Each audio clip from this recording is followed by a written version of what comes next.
Hi, everybody, and welcome to Under the Hood.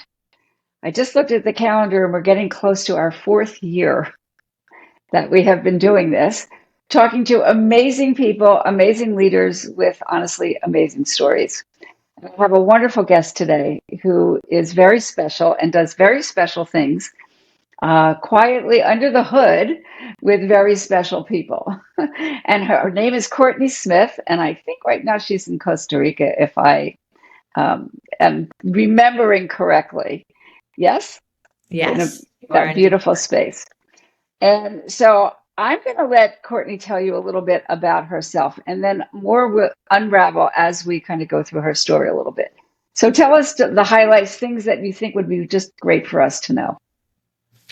Well, I spent 20 plus years at the high end of luxury, working primarily in building client development strategies, programs, also private client offices. So I did a lot on the strategy side, but I also managed the most important relationships on the client side for those businesses. And where I have taken that unique place I sat for 20 plus years is now into after a windy road is now I work directly with high net worth individuals and family offices and leaders at moments of where the decisions they're making will shape the next decade of their lives or organizations. Beautiful, beautiful, So my impactful work.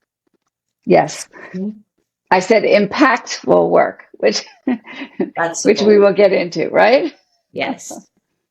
Okay, so tell us a little bit, Courtney. Again, this is called Under the Hood, and the way that I got to this, I did a TEDx talk a number of years ago, and it was always about patterns that are created in childhood impact us as grown-ups. And so many times we look at leaders and we, oh, they're so lucky, or I can't believe, I know it's not all luck. A lot of it is by design, and a lot of it has to do with how we were raised and the kinds of values that we received from our families or not, and how we kind of overcame them or used them to our best ability. So tell us a little bit about your family of origin, if you would, and just again, some highlights. Well, I grew up in Omaha, Nebraska. And really, it was a very grounded upbringing. I think our Mm-hmm. values were very much around family. Like I had a very strong work ethic. I got to witness that growing up. Mm-hmm. It was a lot about humility, and it was really um, later in my life when I moved to New York City. I was there for 20 plus years. That was really my exposure to power, really, when I was working in the luxury world. Yes. And so those early lessons, that humility, that I'm guessing that made you attractive to people in that world. Yeah, I think I have an innate ability to really put people at ease and feel safe Hmm. and therefore generate trust with people. Um, I think it's always been about the quality of the presence and the attention that Hmm. has made me successful and maybe offered a different perspective than what people were used to. But I feel like those were always things that made me successful. And I think as far as other patterns, I was very good at like being a chameleon and being Hmm. to, merge into any sort of Yes. situation with different people. And I think that also helped my ability to sort of adapt and really learn how to hold complexity at the end of the day. Yeah, that sounds really, again, like a wonderful skill. And at the same time, I do know that being a chameleon sometimes takes us away from who we really are. I'm wondering if that was ever an issue for you. Absolutely. I think I spent my entire career when I was actually working in luxury trying to fit myself in a box that I saw. And it wasn't really until during COVID that I had a moment to sort of step back. I wasn't on a plane working 24/7 where I could really reevaluate my life and how I was showing up for the people I loved and was I really living in alignment. Um, And it was really the first time in my life I had a moment. I was just trying to keep my head above water for so long. Mm-hmm. It was really the first time in my life I had the ability to really like step back and check in and really Mm-hmm. live a more aligned and truthful life. And so, I always go like this, that sense of alignment. So, what were some of the qualities, again, many qualities that got you where you were? And this is the one that you said that you had to look at. How did you go about that? How did you get the either the support or the help or the vision um, to actually take that look? Well, I think it was really going inward and asking myself, like, what's really valuable and important to me, and really going Mm-hmm. back to like how I was showing up for the people I love in my life. And number one, my daughter. Uh, Mm-hmm. at that time, she was about 6 years old. And, I was looking at what I was being groomed to be professionally. And, the examples I was seeing of women in leadership roles, they weren't what I aspired to be. And Mm-hmm. that was very clear to me. And I wasn't showing up for the people I love the way I wanted to. I was very much just trying to keep up with this life and image I had built for myself. Mm-hmm. It was taking a step back that like allowed myself the time and space to really disconnect from that and think more clearly about what I wanted the future to look like for Mm-hmm. myself and for her. A lot of times people say, I'm afraid to look because when we look, we sometimes have to make some really drastic changes. Was that anything that that you had to face or look at, as you came to terms with what you were doing and who you were and how you were spending your time? And Honestly, the more I did it, the more easy it felt. Like the more yeah, easeful life felt, the yeah. more in flow it felt, the more things just started to fall into place. What looked like big decisions, like from the outside, leaving an entire world I had built for myself. Like people really questioned that, especially my family. And Mm-hmm. but because I was living from a place that felt so truthful and in alignment, I just felt so carried and supported, honestly, Right, through all right, of it. Yeah. right. So it takes courage initially, yes, Yes. to take those kinds of looks, and at the same time, as we kind of melt more into who we really are, it becomes, I always say it's a non-negotiable. It becomes something that as you begin to start to open up your vision, you can't not look. Mhm. You can't pretend that you don't see anymore. Once the blindfold is off, we see, correct? 100. 100%. So, so tell us a little, some stories, if you have any, in terms of this transition and Mhm. some of the values that you came home to. And I use the word come home because it really is about coming home to the self, right? Yeah. I think living, for me, it was really about living in a community where values were lived and not performed. I think it was living in, you know, in tune with nature and the natural rhythms of life. I think it was, you know, just living in more presence and learning that Mm-hmm. nature and our surroundings. And I just feel like it was not what I would have ever planned for myself, but it's Right. exactly what I needed to have the time and space to reevaluate and decide where I was going next. Yes, beautiful.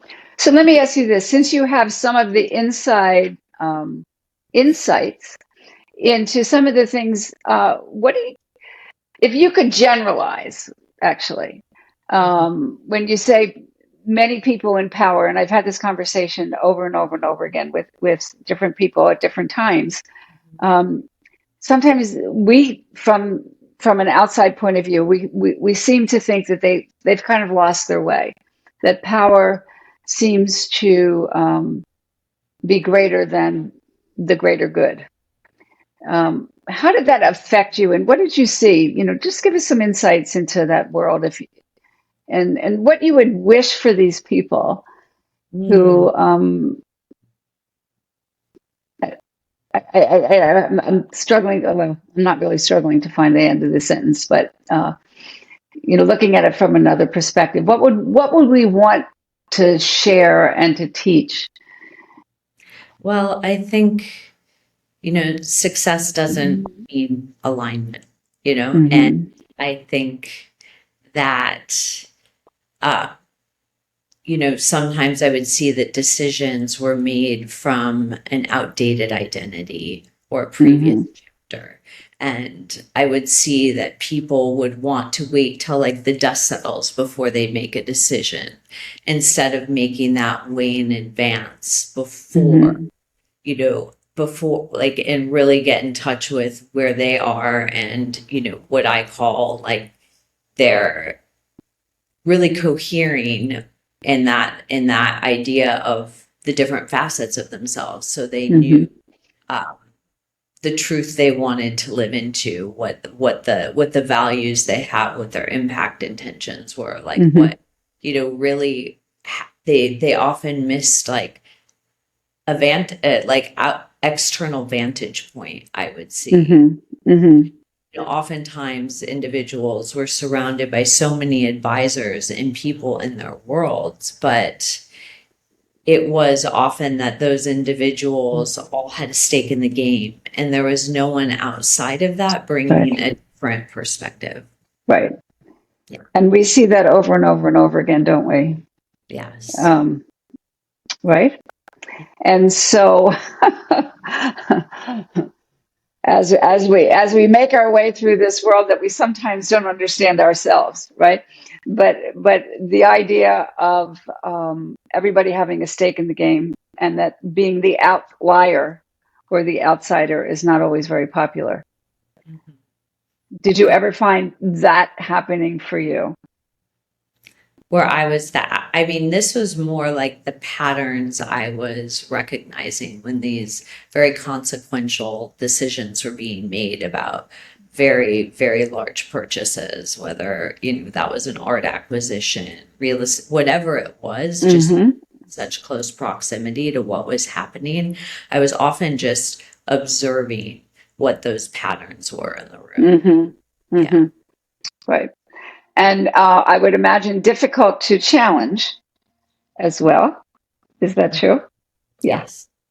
Yes. I know this. Yes. Okay. So sometimes, and sometimes we do the best we can, right, to fight a system. And sometimes we step outside and do it ourselves, right? And it sounds like that's kind of where you are at this point. And how is that working for you? And how is that kind of stepping outside of the organizational piece, and being your own boss? And how is that kind of working? Well, I feel that I am, living more in alignment than I ever have. And it's very clear to me that the unique place I sat for so long, um, is really, I'm here to help people see what else is possible with the resources Mm-hmm. we have. And I'm here to, really help people orchestrate their entire ecosystem around the truths that we were talking about earlier. Mm-hmm. They Mm-hmm. want to live into now, and really make sure that all of their world is orchestrated around that, from, all of their relational, their Mm-hmm. financial, their advisory, their giving, that all of those things are Mm-hmm. living in alignment with the truths that we talked about earlier. And that, I'm helping them discern, as we talk about all the advisors in their world, like who is right for this next chapter, who can they let go of, Mm-hmm. who do they want to carry forward, and who can I bridge from my incredible network to help them get there. Mm-hmm. and Mm-hmm. that's and that's really where like the real meat of what I do comes into play, is really helping Right. them, organize that entire ecosystem. After we go through the truth alignment, that's the first phase. We do Mm-hmm.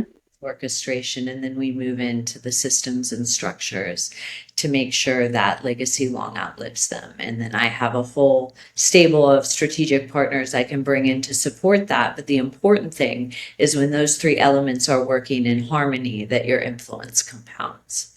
And it's really, my whole philosophy is based in, making sure that there is internal coherence and that we're like dimensional beings, and we have to Right. make sure that the spiritual, the physical, the mental, Yes. emotional parts of ourselves are all keeping pace with one another. Because Yes. if we want to create a future that endures, that is the place we need to be building from, creating from, Yes. starting from. So, yeah, that's the work I feel very privileged to do now. And yeah, it's always evolving. I think so much of what I do has been really listening deeply to people and what is needed and the inflection points that they're actually in, and just trying to meet them there. Hmm. Right. And so are you finding resistance to, again, as we challenge people, um, of patterns and belief systems, and sometimes people don't easily walk. Oh, okay. So do you have any, good, no names or anything, just a good story of maybe how somebody has really kind of pushed back to you, and how you've been able to use the gifts and the skills that you have to move them along? Yeah, I think it all boils down to what I mentioned before. It's sort of the quality of the presence and the attention that lets people sort of relax and speak truths that maybe they haven't spoken before. Um, Hmm. we can build on that, and once they feel that safety, that's where the real work begins. Right. Right. So, using the word safety, and the word on is trust, right? With so many people around them, and who do you trust? And especially in this world, we can't even trust what we read. We don't know where it's coming from. We don't know whether it's been AI kind of moved around, or, did this person actually say this, or did they not say this? And so it's, I know certainly my experience in working with some of the people that you work with. Um, it's not easy. It's not an easy place to be, right? Because the expectations are so great, and the decisions have so many consequences, right? Absolutely. Absolutely. And it's when you can help them see the value of taking that step back before those decisions, before the strategy's set, and you can help them see the importance of like cohering within themselves before they step into those things and getting Hmm. really clear on what they want. Then I think you're really getting somewhere, because then you can really prevent some very costly missteps later on. Right, right. And so, how has this affected your relationship with your daughter? This big change and shift, and coming back Well, to family. I mean, I think, she gets to see me living a life that is so true and authentic, and one I that love I that. love. But it's allowed her to grow up completely differently than she was in New York City, and among very like-minded individuals and community, and really exploring and understanding the value of her connection with the Hmm. natural world. And it's been really beautiful to witness what's unfolded in the life we get to live together here. From surfing in the morning together to watching her just thrive in her day-to-day life and what's available here. Um, yeah, I think really, you know, the more authentically we can live and the more we can really own who we are and the truths that Hmm. we know, that's the greatest example we can set. Right. And so this work that you do quietly and privately, Mhm. has a lot of ripples, does it not? Right? Yes. Yes. Right. So if you would love to be known, Courtney, for one thing, what would that be? That's a really good question. I think it's really would be helping people see what else is truly possible and the incredible solutions that are being formed and worked on and really help, you know, the role they can play in catalyzing those things. Yeah. You know, you and I had one conversation before this, and we're so perfectly aligned Yeah. on the value. And as you're talking, I'm thinking about from very, very tiny children all the way up. You know, these things that you're talking about, these truths they're for everybody at every level of where they are in their own evolution. You know, wherever you're coming from, you know, whatever wealth you have or you don't have. I always say it starts from the inside out, right? 100%. That's Right? what we're, and you're masterful at it, you know, and it's, how lucky are we that we get to do this work? Because what I find is more and more people are seeking more meaning, more purpose in the lives that they're living. And that's a wonderful thing to see. It's a wonderful place to be able to meet people there and help them Mm, get clarity on what could be possible and what's next. absolutely. So I know that there's many questions that I have, much more that we could talk about, but I think we've got a little bit of the essence of actually who you are and what you're about. And I really want people to know that and see it and aspire um, to the kinds of things that we're talking about. Because again, like you, I feel so deeply, deeply passionate about helping as many people as we possibly can. And the population that you're working with presently uh, have a tremendous ability to impact a tremendous number of people. And with that comes responsibility, right? And and so again, there's many avenues that we can talk about more. But how can people get in touch with you if they want to know more?